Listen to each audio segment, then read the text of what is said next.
अस्सलाम वालेकुम नादरीन, आप यूट्यूब चैनल देख रहे हैं। इंपॉर्टेंट है जिसको मैं कह रहा हूं कि बिल्ली थैले से बाहर आ गई है, वो ये है कि जब तक हमारी मर्जी के जजेस नहीं होंगे तब तक हम इंतखाबात में नहीं जाएंगे। एक्चुअली इंतखाबात के बाद इनको बहुत बड़ा खौफ है कि इमरान खान साहब रूल ऑफ लॉ पाकिस्तान में इंप्लीमेंट करवाएंगे। मैं इमरान खान हूँ। बिल्ली जो थैले से आहिस्ता आहिस्ता बाहर झांक रही थी वो अब थैले से बाहर आ रही है और सारा जो तमाशा लगाया गया है वो खुलकर सामने आना शुरू हो गया है। इसमें एक बहुत बड़ी शख्सियत की अपनी साख, उनकी अपनी क्रेडिबिलिटी जो है वो दांव पर लगने वाली है और आने वाले वक्त में उनके लिए मुश्किलात बहुत बढ़ जाएंगी। ये मैं बात कर रहा हूँ आने वाले चीफ जस्टिस ऑफ पाकिस्तान जनाब जस्टिस काजी फायद ईसा साहब के बारे में। पहले ही वो बहुत सारी कंट्रोवर्सीज के अंदर रहे या उन्हें रखा गया और उसके बाद दोबारा उनको बहुत सारी कंट्रोवर्सीज के अंदर अब डाला जा रहा है और इसके लिए जिम्मेदार कोई और नहीं, उनके खैर ख्वाह है।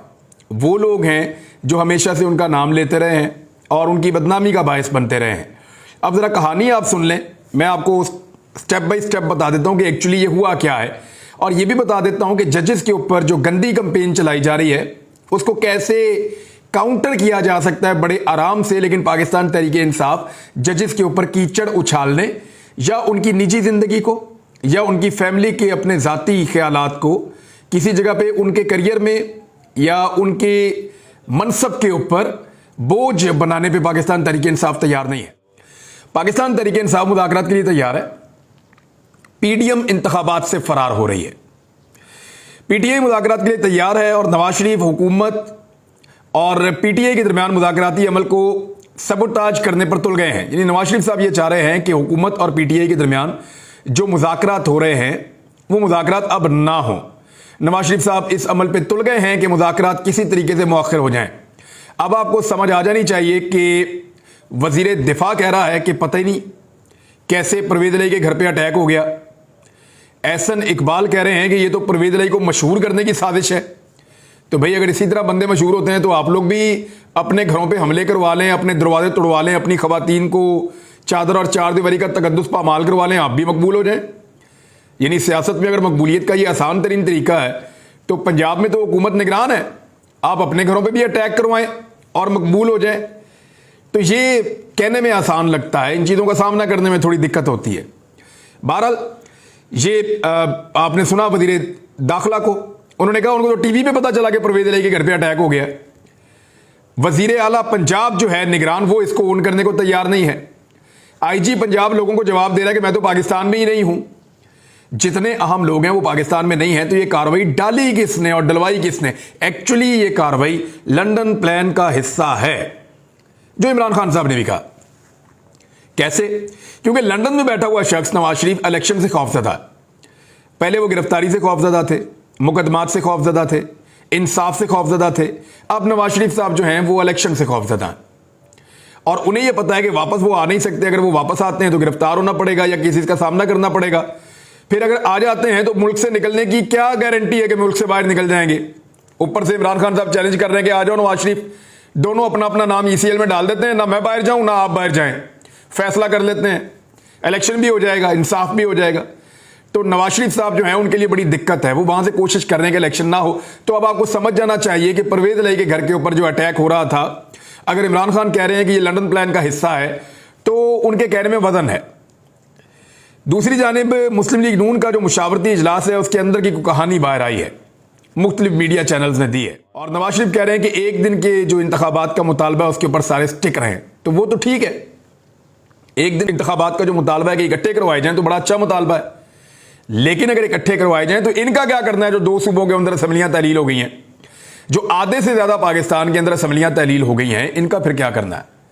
और जो पाकिस्तान तहरीक इंसाफ के इतने सारे एमएनएज कौमी असम्बली का हिस्सा नहीं रहने दिए गए या उन्होंने पहले इस्तीफा दे दिया था, बाद में जाना चाहते थे, पहले मानते नहीं थे, अब उनको आने नहीं दे रहे। यानी जो पॉलिटिकली सूट नहीं करता उससे भाग जाते हैं। तो उसका क्या करना है? पाकिस्तान में तो तकरीबन 60% नशिस्तें खाली पड़ी हैं, उन पर फिर आपको इलेक्शन करवाना पड़ेगा और इलेक्शन करवाए बगैर आपका गुजारा नहीं होगा। तो नवाज शरीफ साहब जो है वो ये तो कह रहे हैं कि ये किया जाए, लेकिन कैसे? अब इसमें एक जो बड़ी अहम चीज़ है वो मैं आपको बता देता हूं। मुस्लिम लीग नून ने कहा है, ये खबर आई है और खबर एक्सप्रेस न्यूज़ पे भी छपी है। खबर ये कहती है कि आला अदालती शख्सियत के अपने ओहदे पर बरकरार रहने तक इंतखाबात नामंजूर हैं, ये नून लीग ने कहा। ज़रा गौर कीजिएगा कि बिल्ली अब थैले से बाहर आ रही है। ज़रा आप बिल्ली देखें किस रंग की है, और आप ये देखें कि बिल्ली के अंदर से स्मेल कितनी आ रही है। इसको बिल्ली को इन्होंने नहलाया भी नहीं है और बेड़ा गर्क किया हुआ है, इतने अरसे में बोरी में रखी हुई थी, और अब जब बिल्ली बाहर आ रही है तो ताफुन फैल रहा है। बाहर क्या आ रहा है जी? आला अदालती शख्सियत के अपने ओहदे पर बरकरार रखने तक इंतखाबात नामंजूर है। यानी साफ लफ्ज़ों में कहें तो वो जस्टिस उमर अता बंदयाल साहब जब तक चीफ जस्टिस ऑफ पाकिस्तान है तब तक उनको लगता है कि वो इलेक्शन में ना जाएं तो बेहतर है, ये PMLN को लगता है। अच्छा, उमर अता बंदयाल साहब क्या इलेक्शन में धांधली कर सकते हैं? नहीं कर सकेंगे। यही जस्टिस उमर अता बंदयाल साहब हैं जिनके अज खुद नोटिस की वजह से इमरान खान साहब की हुकूमत आज पाकिस्तान में नहीं है और PDM की जमातों की हुकूमत आज पाकिस्तान में है। इन्हीं जज साहब ने अपने बेंच के साथ साइफर को खोले बगैर, साइफर को देखे बगैर डिप्टी स्पीकर की रूलिंग के ऊपर फैसला दे दिया था। हालांकि डिप्टी स्पीकर ने रूलिंग साइफर की बुनियाद पे दी थी, लेकिन साइफर जैसी बुनियाद को देखे बगैर रूलिंग के खिलाफ फैसला दे दिया था। यही मुअज़्ज़िज़ जज साहिबान थे, यही लोग थे। लेकिन उस वक्त जो है वो सराहा गया, खुशियां मनाई गई। लेकिन अब कहते हैं कि इलेक्शन में जाएंगे तो ये वाले जजेस नहीं होने चाहिए या ये वाले जज साहब नहीं होने चाहिए। वजह क्या है? एक्चुअली काजी फायद ईसा साहब के लिए मुश्किलात पैदा की जा रही है। PMLN को यह लगता है कि इलेक्शन में जाने के काबिल वो अगले 1 साल तक भी नहीं हो पाएंगे। तो कौन है जो इनकी हुकूमत को लंबा ले जा सकता है या तवील कर सकता है? अगर आप निजी महफिलों में PMLN के लोगों से मिलें तो वो ये उम्मीद जाहिर करते हैं कि पाकिस्तान में कोई 2 साल के लिए ऐसा सेटअप लाया जाएगा जिसमें शहबाज शरीफ साहब वजीर आज़म के तौर पे बरकरार रहेंगे और ये निज़ाम ऐसे ही चलता रहेगा। और इसके लिए जो गुंजाइश पैदा की जाएगी वो सुप्रीम कोर्ट ऑफ पाकिस्तान से पैदा की जाएगी।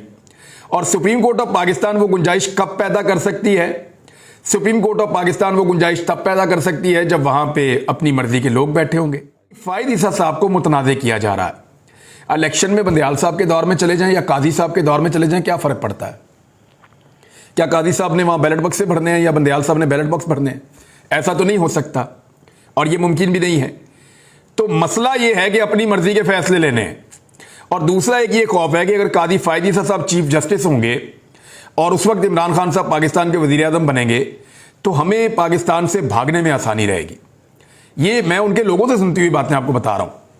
वो ये चेमगोइयां करते हैं निजी महफिलों के अंदर और साफ कहते हैं कि अगर काजी फायद ईसा चीफ जस्टिस ऑफ पाकिस्तान हुए तो हमारे लिए पाकिस्तान से भागना, पाकिस्तान से निकलना या अपने केसेस के अंदर जान छुड़ाना मुश्किल नहीं होगा, क्योंकि कम से कम चीफ जस्टिस ऑफ पाकिस्तान तो मौजूद होंगे। उमर अता बंदयाल साहब से इस किस्म के NRO की उनको तवक्को नहीं है, जिनको माजी में भी मिलता रहा है, अभी हाल ही में इन्होंने लिया है और जस्टिस उमर अता बंदयाल साहब की वजह से लिया है, क्योंकि उनकी वजह से ये हुकूमत इनकी बनी है, वरना ये हुकूमत बननी नहीं थी। तो काजी फायद ईसा साहब के लिए बहुत मुश्किलात पैदा हो गई हैं। वो चीफ जस्टिस ऑफ पाकिस्तान बनने से पहले पाकिस्तान की तारीख के सबसे मुतनाज़े जज बन चुके हैं। पाकिस्तान में कोई जज जब मुतनाज़े होता है तो वो चीफ जस्टिस बनने के बाद होता है, यानी अगर वो चीफ जस्टिस बन जाएं उसके बाद मुतनाज़े हो जाएं तो वो एक अलग बात है। लेकिन काजी फायद ईसा साहब खबरों में इतने ज़्यादा रहे, उनको इतना ज़्यादा डिस्कस किया गया और करने वाले ज़्यादातर PDM के लोग हैं। अभी अगर वो ये कह रहे हैं कि हमें नया जज चाहिए, यानी काजी फायद ईसा साहब जब तक नहीं आते तब तक हम इंतखाबात में नहीं जाएंगे। इसको मैं कह रहा हूं कि बिल्ली थैले से बाहर आ गई है, वो ये है कि जब तक हमारी मर्जी के जजेस नहीं होंगे तब तक हम इंतखाबात में नहीं जाएंगे। एक्चुअली इंतखाबात के बाद इनको बहुत बड़ा खौफ है कि इमरान खान साहब रूल ऑफ लॉ पाकिस्तान में इंप्लीमेंट करवाएंगे।